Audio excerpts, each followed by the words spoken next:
त्याच्या पुढच्या दिवशी मी अजून एक रेडा आणून तिथे बांधला, या आशेने की हा गरजणारा वाघ त्यावेळी तरी त्याला मारणार नाही.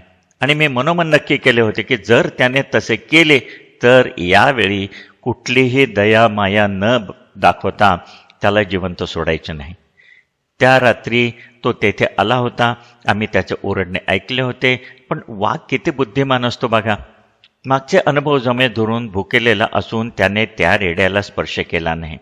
त्याला एकदा वाघ माणूस झाल्याचा अनुभव आला होता, दुसऱ्यांदा एक बिबळ्याचा आवाज आला होता आणि बिबळ्याच्या ऐवजी पुन्हा एकदा माणूस त्याने पाहिला होता आणि तिसऱ्यांदा त्याच्या पायाजवळ काहीतरी धमाका झाला होता. तो आता शहाणा झाला होता. त्या दिवशी एक सुद्धा बळी गेला नव्हता. पण अप्पूने एक आशादायी बातमी आणली. त्याने एका बेटजवळ लंगड्या वाघाचे पगमार्क्स दिसल्याची बातमी आणली होती. तो त्या रेड्याच्या काही यार्ड जवळून गेला होता, पण त्याने त्याला हात लावला नव्हता. अप्पूचे म्हणणे पडले की कदाचित त्याला रेड्याचे मांस आवडत नसेल. आपण त्या ठिकाणी बैल बांधून बघूया. किंवा मग दुसरी एक कल्पना त्याने सांगितली की लंगडा वाघ दृष्टीपथात येईपर्यंत रोज रात्री आपण जंगलात फिरायचे. कल्पना चांगली होती, पण अवघड होती. गवतातून सुई शोधण्यासारखी ते होते.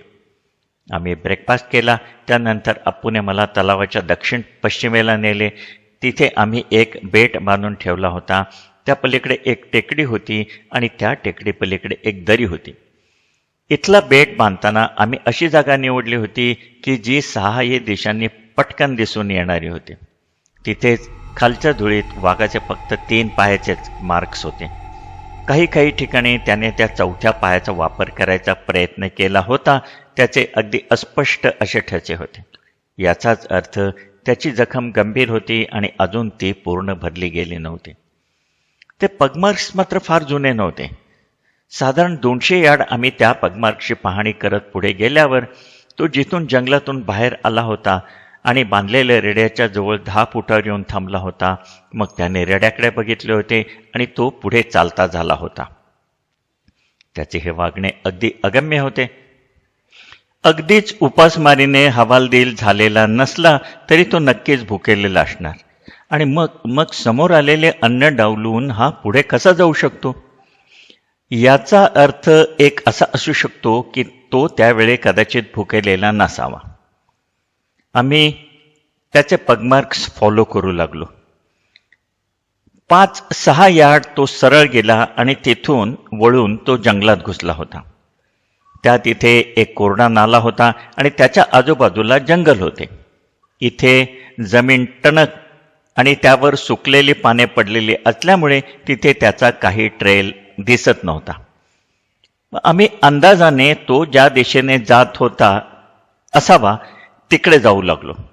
बरेच पुढे गेल्यावर पुन्हा एकदा आम्हाला त्या वाघाचे ठसे दिसले, पण ते काल रात्रीचे होते आणि आम्ही बरोबर त्याच्या मार्गावर आहोत हे आता आम्हाला समजले. पुढे जवळजवळ 1-2 मैल पुढे गेल्यावर एक चेंचूच्या वस्तीकडे तो माग जात होता. एक टेकडी पार करून पुढे चेंचूची छोटी वस्ती बसली होती. तो त्याच दिशेने गेला होता. साधारण अर्धा मैल आम्ही पुढे गेलो असू नसू आम्हाला वळणापलीकडून माणसांचे आवाज ऐकू येऊ लागले. ते वळण पार केल्यावर ती लोक आम्हाला दिसली. ती आमच्याच दिशेने येत होती आणि ते सगळे चेंचू जमातीचेच होते. प्रत्येकाकडे काहीतरी शस्त्र होती. कोणाकडे धनुष्यबाण, कोणाकडे भाले, कुऱ्हाडी. त्यांनी जसे आम्हाला पाहिले ते धावपळ करत आमच्याकडे येऊ लागले आणि त्या धावपळीचे कारण आम्हाला समजले. आदल्या रात्री वाघाने त्यांच्यातल्या एका चेंचूला पळवले होते. त्यांनी ती गोष्ट आम्हाला सांगितली ती अशी: काही दिवसापासून त्यांना इथे एक नरभक्षक वावरत आहे हे माहीत होते. त्यामुळे ते नेहमी बाहेर पडताना हातात काहीतरी आयुधे घेऊन आणि ग्रुपने बाहेर पडत असत. मात्र त्यांच्यात एक कल्लू नावाचा चेंचू होता. तो शिकारी होता आणि त्याने बरेच वाघ मारले होते. त्यात त्याने मारलेले 1-2 नरभक्षक सुद्धा होते आणि तो नेहमी सांगे की त्याला वाघाची कधीच भीती वाटत नाही. वाघ मात्र त्याला भितात. तो त्या दिवशी सकाळीच आपला भाला आणि धनुष्यबाण घेऊन शिकारीसाठी बायकोला सांगून बाहेर पडला. दुपारी उशिरा जेवायला आला. त्या दिवशी त्याला काही शिकार मिळाली नव्हती, पण येताना मात्र त्याने एक मधाचे पोळे हेरून ठेवले होते. ते अगदी गावाच्या जवळ दगड मारायच्या अंतरावर होते. जेवण करून धनुष्यबाण घरी ठेवून फक्त एक भाला, एक काडेपेटी आणि काही गवत, मध भरण्यासाठी एक भांडे घेऊन तो बाहेर पडला. त्यानंतर काही वेळाने गावातल्या लोकांना वाघ वाघ, धावा धावा, वाचवा अशा कल्लूच्या आरोळ्या ऐकू आल्या. कुणीही पटकन त्याच्या मदतीला गेले नाही, कारण कल्लू तसा तिथे कुप्रसिद्ध होता. तो कोणालाही आवडत नसे. तरी पण तो शिकारी आणि धाडसी असल्याने तो परत येईल अशी सर्वांना आशा होती. पण तो खूप वेळ झाला तरी परत आला नाही. असे बघितल्यावर ते सगळे गोळा झाले व जिथे मधाचे पोळे होते तिथे गेले. झाड, मधाचे पोळे जसेच्या तसे होते. कल्लूची कुऱ्हाड तिथेच पडली होती, पण कल्लूचा पत्ता नव्हता. बाजूला त्यांना झुडपामध्ये काही रक्ताचे डाग आणि कल्लूची धोती सापडली. कल्लू तिथे जास्त प्रिय नव्हता, त्यामुळे तिथून पुढे कुणी त्याला वाचवायला गेले नाही. पण त्याच्या कानावर आले होते की कुणी दोराई वाघाची शिकार करण्यासाठी पेड्डा चेराऊला आलेला आहे. म्हणून त्या दिवशी अंधार पडला होता, त्यामुळे त्यांनी तिकडे जायचा विचार दुसऱ्या दिवसावर ढकलला आणि दुसऱ्या दिवशी आरामात नाश्ता करून ते आम्हाला कळवायला निघालेच होते की अप्पू आणि माझी त्यांच्याशी गाठ पडली. हा नरभक्षक जेव्हा आम्ही बांधलेल्या रेड्याकडे आला होता तेव्हा या चेंचूची शिकार करून तो तलावाकडे पाणी प्यायला आला होता. पण पोट भरलेले असल्यामुळे त्याने रेड्याकडे नुसतेच पाहिले होते. तिथे त्याला आपलं मानवी भक्ष्य आठवलं होतं आणि तो परत फिरला होता. आता कल्लूचे थोडेफार अवशेष शिल्लक असायची शक्यता होती. त्या चेंचूंनी वाघ कुठे गेला असावा यात मदत करण्याची पूर्ण तयारी दर्शवली. कल्लूचे अवशेष मिळणे हे त्यांच्या दृष्टीने महत्त्वाचे नव्हतेच, पण वाघ मारला जावा ही मात्र त्यांची कळकळीची, तळमळीची व आंतरिक इच्छा होती. त्यांच्या सर्वांच्या प्राणाला धोका होता. 11 चेंचूंना घेऊन आम्ही नरभक्षकाच्या शोधार्थ निघालो. आता एकंदरीत 11 तरबे जंगलाला सरावलेल्या डोळ्यांच्या जोड्या होता, त्यामुळे कोणताही क्लू सुटायची शक्यता नव्हती. आम्ही एका कोरड्या पडलेल्या नाल्याच्या जवळ जसे आलो तिथे त्याचे पगमार्क्स आम्हाला स्पष्ट दिसत होते. थोड्याच वेळात आम्हाला तिथे एक दुर्गंधी जाणवली. थोडे पुढे गेल्यावर हजारो घोंगवणाऱ्या ब्ल्यू बॉटल माशांचा आवाज आला. आपल्याच बेसावतपणाने आपलेच मरण ओढून घेणाऱ्या कल्लूचा मृतदेह अखेर आम्हाला सापडला होता. त्याचे फार काही अवशेष शिल्लक नव्हते. डोके एका बाजूला पडले होते, हात आणि पाय एवढेच तिथे शिल्लक होते. वाघ सहसा हे मानवी अवयव खातच नाही. त्याच्या पोटरीची हाडे पण त्याने चावून टाकली होती. त्याच्या छातीचा सांगाडा थोडा दूर पडला होता, त्यावर जरासुद्धा मांस नव्हते. नरभक्षक प्रचंड भुकेलेला होता आणि त्यामुळे ही कल्लूचे फिस्ट मिळतात त्याने मनमुराद खाल्ले होते. जरा अंतरावर कल्लूच्या एका मांडीचे हाड मिळाले. दुसरे बहुधा तरसांनी पळवलेले असावे. आता तिथे असलेल्या लोकांमध्ये 2 मतप्रवाह पडली. एकाचे म्हणणे होते की मी तिथेच मचाण बांधून बसायला हवे. काहींच्या मते तो केवळ वेळेचा अपव्यय झाला असता. आता तिथे वाघ तर आला नसतात, पण ही यांना कोल्हे हे जास्त आढळले असते. नरभक्षक नक्कीच आला नसता. तो काही कुजलेले शिळे मांस खात नाही. पण मला मात्र मनात कुठेतरी वाटत होतं की हा वाघ प्रचंड भुकेलेला आहे आणि त्यात तो लंगडा आहे. त्यामुळे तो येण्याची शक्यता मला वाटली आणि मी विचार करून तिथे बसायचं ठरवलं. माझा हा पॉईंट त्या लोकांना पटला आणि सगळे कामाला लागले. अप्पूने नेहमीप्रमाणे त्याच्या अद्भुत कारागिरीने 35 यार्ड लांब असलेल्या झाडावर 20 फूट उंचावर एक अद्भुत मचाण बांधले. कल्लूच्या मांडीचे हाड जे लांब पडले होते ते आणून आम्ही जिथे सगळी हाडे पडली होती तिथे ठेवले. अप्पूला त्याचे काम करण्यासाठी मोकळे सोडून मी पेड्डा चेराऊला काहीतरी पोटात टाकण्यासाठी आणि माझी रात्रीची उपकरणे आणण्यासाठी परत गेलो. बियाण्णाने जेव्हा ही बातमी ऐकली तेव्हा त्याला खूप आनंद झाला. त्याने मला बेस्ट ऑफ लक दिले. 4 वाजता मी परत आलो. मचाण नेहमीप्रमाणे अत्यंत उत्कृष्ट झाले होते. अप्पूने तिथेच त्या चेंचूंबरोबर त्यांच्या वस्तीवर राहण्याचे पसंत केले. सगळे निघून गेल्यावर मी मचाणावर एकटाच राहिलो होतो. मनात विचार आला, हा वाघ खरोखर दुसऱ्या वाघांबरोबर लढताना जखमी झाला होता, की गोळी लागून तो जखमी झाला होता, की की काही अन्य कारणाने? बांधलेल्या रेड्याला ठार करण्या इतपत सुद्धा आत्मविश्वास त्याच्यात नव्हता. मला वाटले हेच खरे कारण होते. त्याने त्याला स्पर्शसुद्धा केला नव्हता. बहुधा तो अशक्त झालेला असावा, म्हणूनच त्याला छोट्या जनावरांना किंवा दुर्बल मानव प्राण्याला मारून खावे लागत होते. या विचाराने मला जरा हुरूप आला. इतका भुकेलेला वाघ नक्कीच भूक लागल्यावर काहीतरी खायला मिळेल या आशाने इकडे येऊ शकतो. संध्याकाळ झाली. एक विचित्र शांतता सगळीकडे पसरली होती. तिथं पक्षी होते, माकडं होती, पण पण का कोण जाणे ती शांत शांत होती. खरं तर मला हे आवाज हवेसे वाटतात. त्यांच्या संगतीत मला वेळेचा विसर पडतो. पण आज काय झाले? तेवढ्यात कुठेतरी एक लांबवर तितर पक्षी ओरडला. मोर, रानकंबडे कुठे गेले होते सगळे? ते सुद्धा शांत.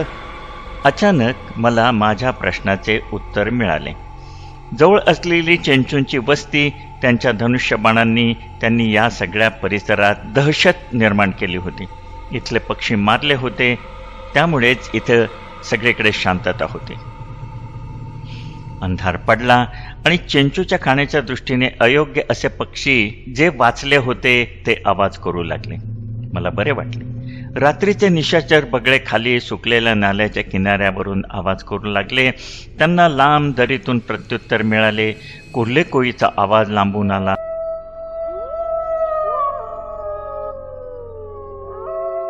खास आंध्राच्या जंगलात सापडणारे रातकिडे, जे मला मद्रास, मैसूर इथे कधीच ऐकू आले नाहीत.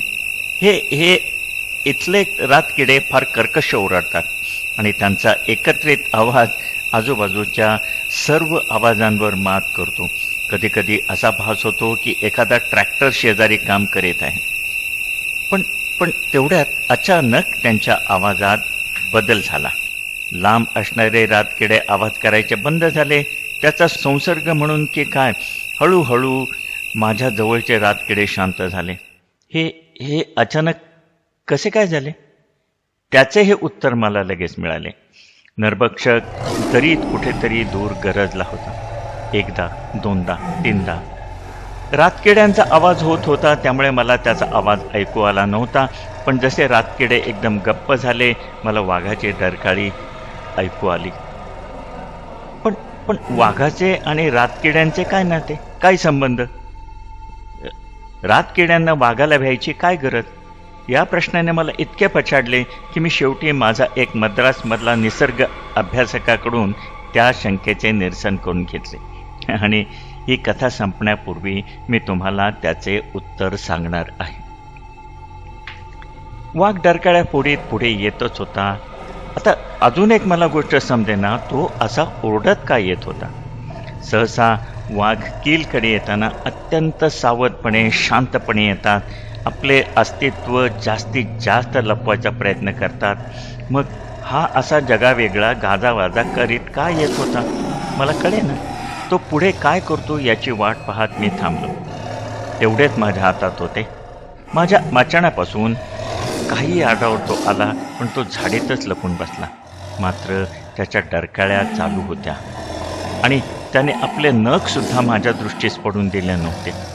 नंतर तो माझ्या झाडाभोवती आणि कल्लूच्या अवशेषाभोवती लपून छपून गोल फिरू लागला आणि डरकाळ्या मारू लागला. आता त्याच्या डरकाळ्या जास्त भयप्रद होऊ लागल्या होत्या. मी तिथे आहे हे त्याला कळले आहे, हे कळायला मला वेळ लागला नाही. पण त्याला कसे कळले की मी इथे आहे? हे मात्र कोडं होतं. माझे मचाण अप्पूने इतके हुबेहूब बांधले होते की ते तिथे आहे हे कळणे कोणाला शक्य नव्हते. त्याने कधीच, बहुधा तो खूप लांब असताना डरकाळ्या फोडायला सुरुवात केली होती. याचा अर्थ एकच, आम्ही मचाण बांधत होतो तेव्हापासून त्याने आम्हाला पाहिले होते. तो तिथेच कुठेतरी लपून बसला असावा आणि आता मला तो घाबरवून पळून लावायचा प्रयत्न करत होता. त्याला समजलं होतं की कुणीतरी त्याची तिथे वाट पाहत आहे आणि ते वाट पाहणारे त्याच्यासाठी धोकादायक आहे. पण भुकेपुढे त्याचे काहीच चालत नव्हते. आपण आरडाओरडा करून त्या धोक्याला तिथून पळवून लावू याची त्याला खात्री होती.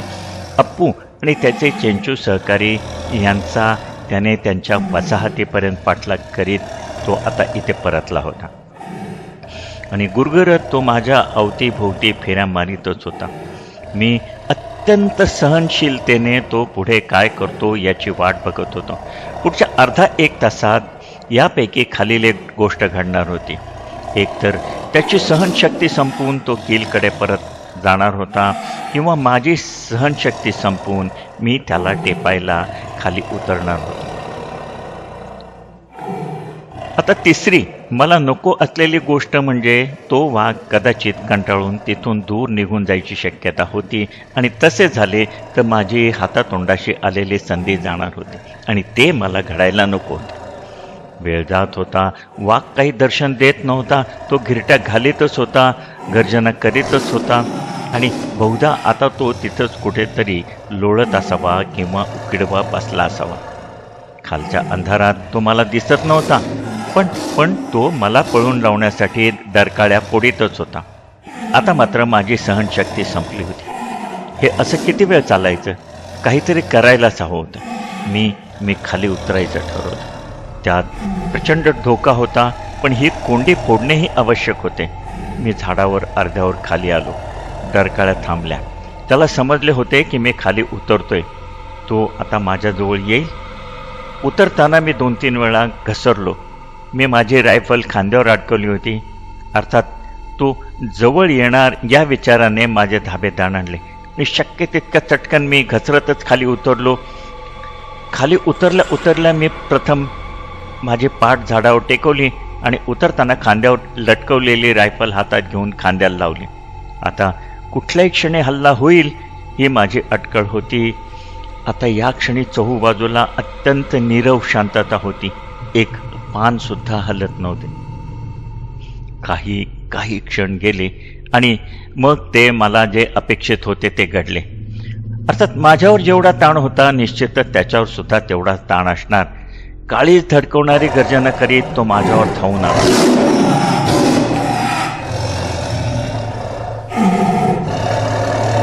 त्याने माझ्या अपेक्षेप्रमाणे समोरून मात्र हल्ला केला नाही. तो मागून आला होता. मी गर्जना ऐकली आणि मागे वळालो. माझ्या दृष्टीच्या आड झाडाचा बुंधा आला. मी रायफलला जोडलेल्या बॅटरीचे स्विच दाबले, परंतु प्रकाश बुंध्यावरून परावर्तित होऊन त्याने क्षणभर माझे डोळे दिपले आणि त्याच क्षणी तो अचानक अंधारातून झाडाच्या डावीकडून येऊन माझ्यासमोर उभा राहिला. दात विचकलेले, चेहऱ्यावर क्रौर्य. मी थोडा उजवीकडे सरकलो. स्वतःला झाडामागे ठेवून मी माझ्यापासून 2 यार्डावर असलेल्या त्या नरभक्षकाच्या डोक्यावर गोळी झाडली. तो स्वतःला सावरत मागे वळला. त्याच क्षणी मी पुन्हा माझ्या .405चा बोल्ट सरकून रिकामे कार्ट्रेज उडवले आणि घाईघाईने दुसरी गोळी त्याच्या पार्श्वभागावर झाडली. तो अंधारात नाहीसा झाला आणि पुन्हा एकदा जंगलावर शांतता पसरली. माझे कान जीव ओतून तो कुठे काही आवाज होतोय का, तो लाथा झाडत कुठे पडला असेल का याचा आवाज ऐकण्यासाठी तरसत होता. कमीत कमी एखादी डरकाळी, पण नाही. सगळीकडे मरण शांतता होती. मी माझ्या बॅटरीचा झोत तो ज्या दिशेने गेला त्या दिशेवर धरून 10-15 मिनिटं उभा राहिलो. सगळीकडे शांतताच होती. कुठे काही हालचाल नाही. एखाद्या हरणाचा, माकडाचा अलार्म कॉल पण कानी आला नाही.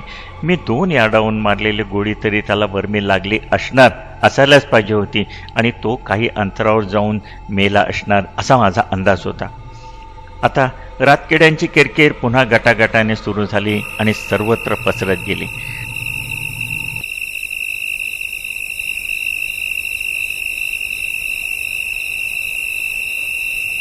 ट्रॅक्टर सुरू झाला होता. त्याचा अर्थ तो नरभक्षक आसपास नव्हता. मी सुटकेचा निश्वास सोडला. मी कल्लूची रचलेली हाडे पार करून तो ज्या दिशेने गेला होता तिकडे गेलो. तिकडे पण कसलीच निशाणी नव्हती. मी अजून थोडा पुढे गेलो. रक्ताचे थेंब, गडाबडा लोळ्याच्या खुणा, काही नव्हतं. मग मला वस्तुस्थितीची जाणीव झाली. दोन्ही वेळा माझा नेम चुकला होता. आता तिथे नौका असल्यामुळे चेंचूंच्या वस्तीस्थानाची दिशा मला माहीत नव्हती आणि अंधारात ती सापडणंही शक्य नव्हतं. मी पुन्हा झाडावर चढून स्वतःला कोसत तिथेच बसून राहिलो. आत्ताच्या अनुभवाने तो जास्त धूर्त आणि जरी भुकेलेला असला तरी सुद्धा तो इथे येणार नव्हता. तो आता दुसरीकडे शिकार शोधेल. माझ्या मूर्खपणाचा हिशेब या वस्तीतल्या चेंचूंना चुकवावा लागणार होता, कारण त्यांचा जीव आता जास्त धोक्यात होता. पहाटे पहाटे मला झोप लागून गेली. 4च्या दरम्यान अप्पू आणि त्याच्या सहकाऱ्यांच्या आवाजाने मला जाग आली. काय घडले ते मी त्यांना सांगितले. अप्पूच्या चेहऱ्यावर सरळ सरळ माझ्याविषयी अविश्वासाची भावना होती.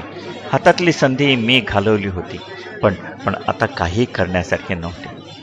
आता पुन्हा नरभक्षकाविषयी काही कानावर आले तर मला कळवा असे सांगून मी आणि अप्पू पेडाचेरूला परतलो. चालताना दोघे शांत होतो, कुणी काहीच बोलत नव्हते. अशा वेळी शब्द कुचकामी ठरतात. बियाण्णाने माझे सांत्वन करायचा प्रयत्न केला, पण ते ऐकायची सुद्धा माझी मानसिकता नव्हती. मी झोपी गेलो.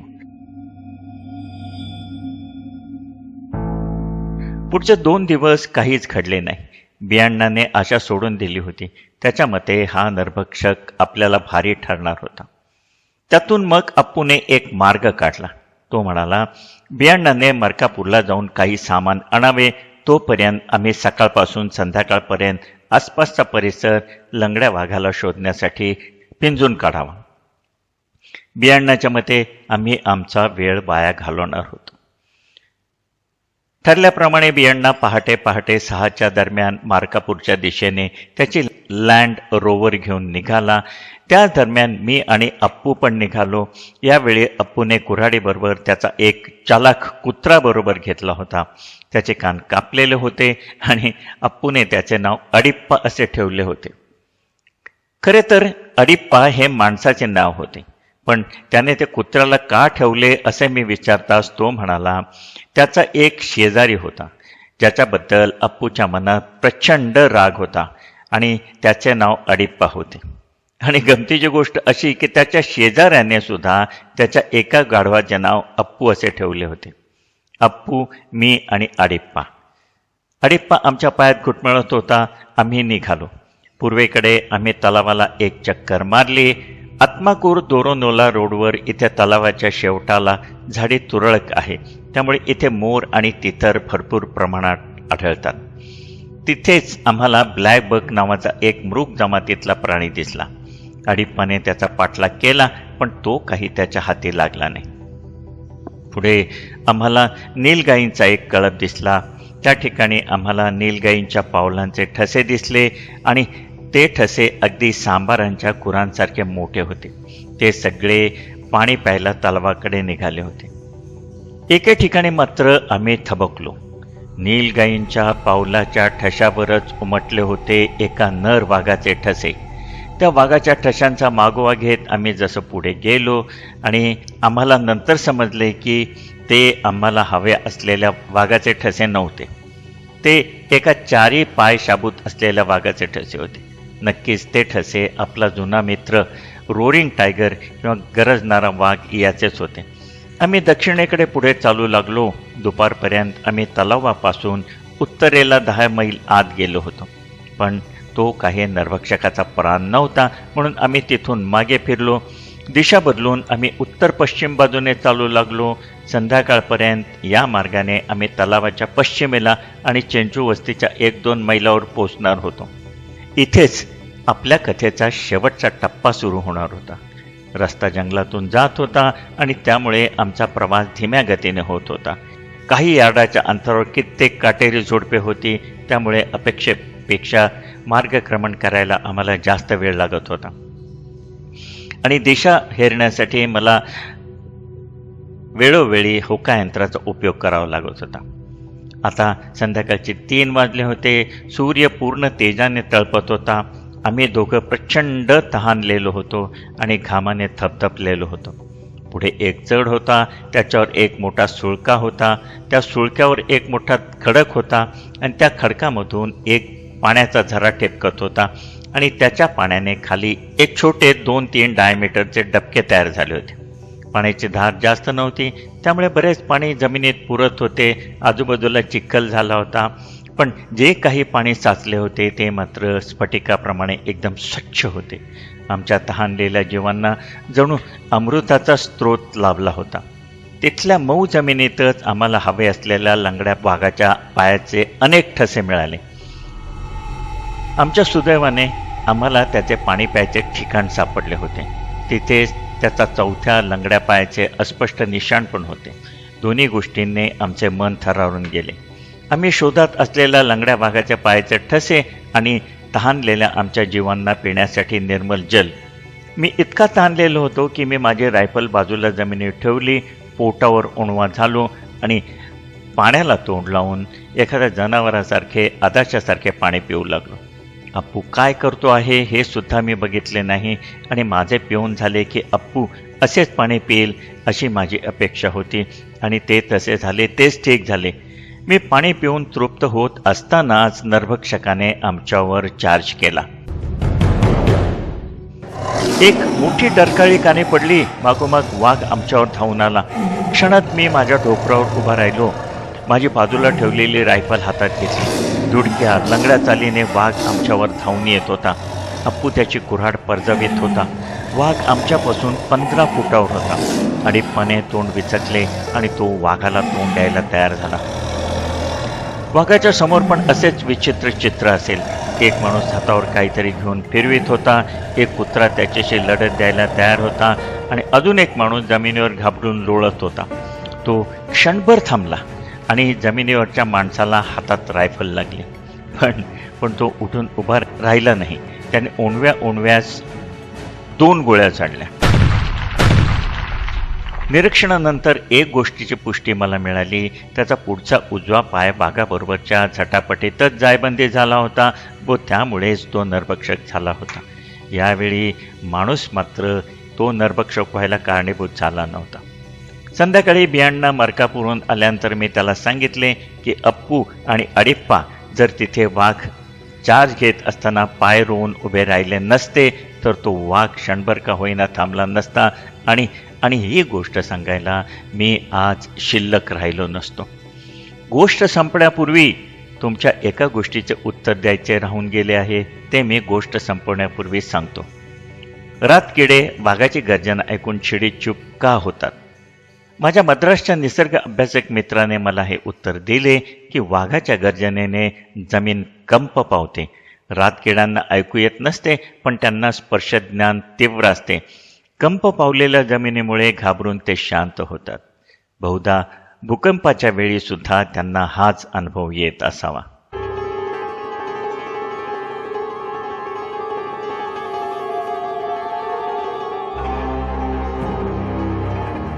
भरभरून प्रेम करता यासाठी मी तुमचा मनपूर्वक ऋणी आहे.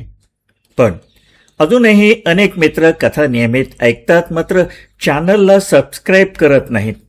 तुमच्यासाठी तो फक्त एका क्षणाचा क्लिक आहे, पण माझ्यासाठी तो नवीन ऊर्जा, नवे प्रयोग आणि अशाच दर्जेदार कथा तुमच्यापर्यंत आणण्याची प्रेरणा आहे. म्हणून जर अजून सबस्क्राईब केलं नसेल तर कृपया आत्ताच सबस्क्राईब करा आणि बेल आयकॉनही दाबा. तुमच्या प्रत्येक सबस्क्राईबमध्ये माझ्यासाठी एक नवी कथा दडलेली आहे. मनापासून धन्यवाद.